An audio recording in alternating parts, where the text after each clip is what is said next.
learn about Kelly somehow or other is that he's from Red Deer, Alberta. And then you're not quite sure what should follow next. Kelly is somebody who I think I would believe pretty much anything somebody else told me about Kelly. Kelly fought a grizzly bear to a standstill in the wilderness. Yeah, that could happen.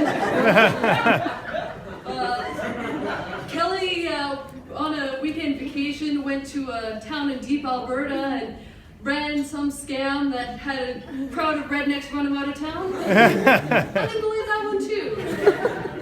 Kelly won the Nobel Peace Prize last year. Well, it's not like I remember off the top of my head who did win it, so maybe it was Kelly. So, Kelly, I'd like to, very honored to have you up to speak here, and I invite you all to enjoy Kelly's speech, which will probably be much funnier than mine.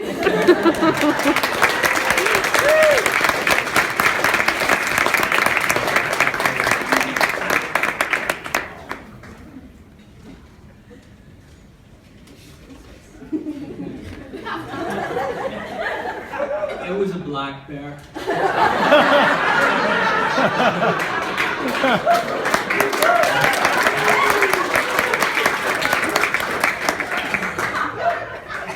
The first day of law school was surreal.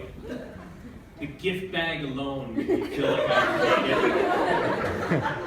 I was excited by the grandeur of the speakers, as it was nice that they explained to us that we deserved to be there, and we were going to get through it. But I don't think hearing it was enough. I think we all had to go through a journey to get here. We had to freak out over Help Not Hurt midterms, even though it was carefully explained to us that they had no stakes whatsoever. We had to cringe and gulp when we realized that bees played a larger role in our new law school reality. We had to feel like the open memo was impossible. But we did it. And let's face it, it wasn't easy. There was many challenging and even terrible projects along the way. And there were plenty of bad days. But looking back, I like to think that the good days outnumber the bad. And part of this is about where we are.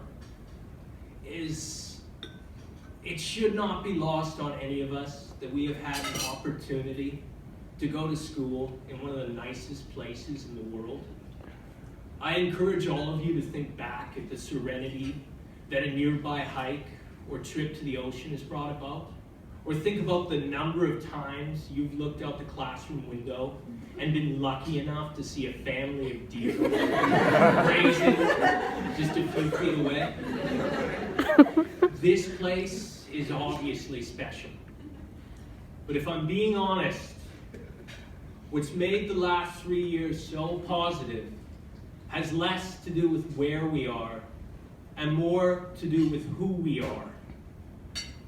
You are some of the most amazing people that I have ever had the pleasure of meeting, and you deserve to be told that. And whether you know it or not, let me assure you that something you have done has had a positive effect on someone else. I just realized I could move that. I've certainly felt it. I used to tell stories about my family in the law lounge in between studying. And I had no intention of telling these stories anywhere else until 5 of my friends insisted that I turn this into an act. And last year, I crossed a large item off my list of life goals by going up and doing stand-up comedy at Skit Night.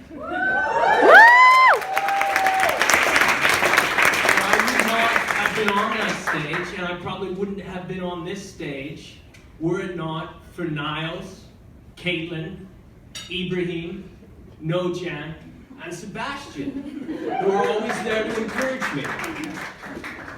I was discussing this positivity with Janessa last week, and she told me a story about going to a meet and greet before law school began. Janessa, I'm sure anyone who has met her can tell she is great with people. She is outgoing and friendly and kind. But that doesn't mean she wasn't nervous. Janessa had no idea who her future students were going to be. And she feared that they were going to be like the fast-talking suits that she'd seen on TV. Janessa arrived at the Fernwood Inn that day, and it was worse than she thought. She looked around, and everybody was already talking. They had already made friends.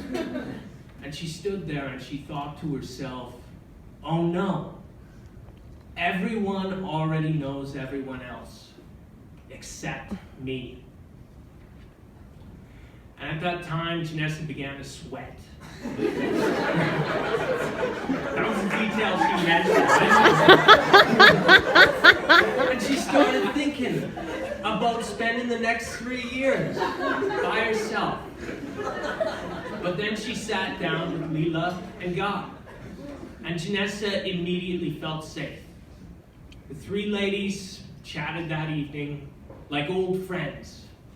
And by the time it was over, Janessa knew that everything was going to be all right. Leela and God's friendliness that day meant something to someone who didn't know if she belonged. Another jewel in the Uvic crown, Erica Decker. Erica knows the feeling of being the new kid at school all too well. Erica hasn't been around last semester, but I had discussed it with her last year, and she told me her family used to move around a lot. And as such, she attended a lot of different schools, and she repeatedly had to go through the process of making new friends. And like Janessa, Erica has obviously become pretty great at this over the years, but she knows how difficult it can be. So Erica took it upon herself to become Uvic Law's unofficial ambassador to transfer students. She would take the time to meet students and to write up weekly profiles about them, introducing them to the rest of the class. And what I find, well, bizarre, is that Erica did this with such authority. And I thought it was part of her duties as a member of student council. It turned out Erica was never on student council. I actually had to call up Will while writing this just to confirm that what Erica had actually done is she had created a rogue position for herself and unilaterally took on the responsibility of welcoming all the new students. And I find this to be so outrageous and brazen and tremendously helpful. And I think it describes Erica perfectly. The last person I'm going to discuss today is one of my favorite people, and that's Andy.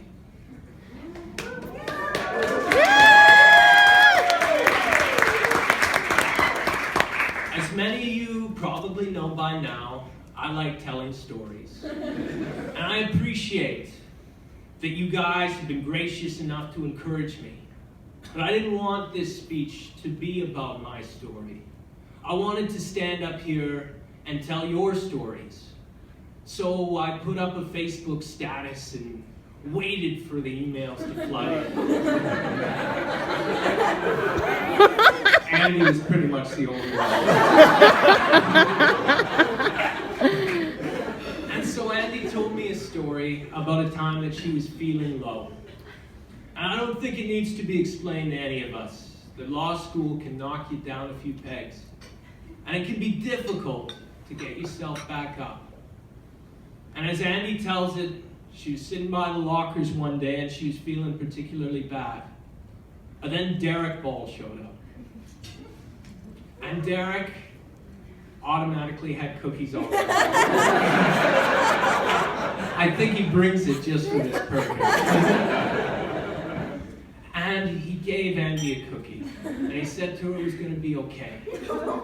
And then Derek took a closer look at how distraught Andy actually was, and he said, "Here, take 3. And there's 2 things I appreciate about this story. Number 1, it involved Derek.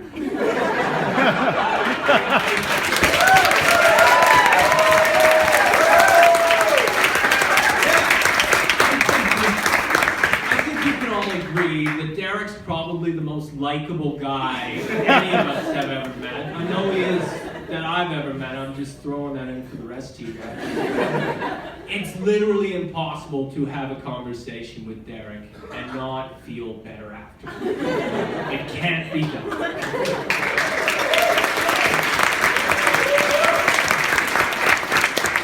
The second reason why I like this story so much is that I feel like Andy got it. I think the reason why I didn't get as many responses to my Facebook requests as I would have liked is that everybody was looking for the big stories. And Derek, he may not have saved Andy's life, or even pestered her into doing a comedy act. But what he did for her that day made a big deal to her. And what I realized, looking back over the course of the last 3 years, is it's not the grand sweeping gestures that make the difference. It's the little things that we do for each other every day. It's those things that have helped us complete our tasks and overcome our challenges. And it's those little things that brought us here today. And while those little things may have brought us here, let me assure you that what we have accomplished is no small thing. You all deserve to be proud. And tonight, we deserve to celebrate. Congratulations, class of 2017. We did it.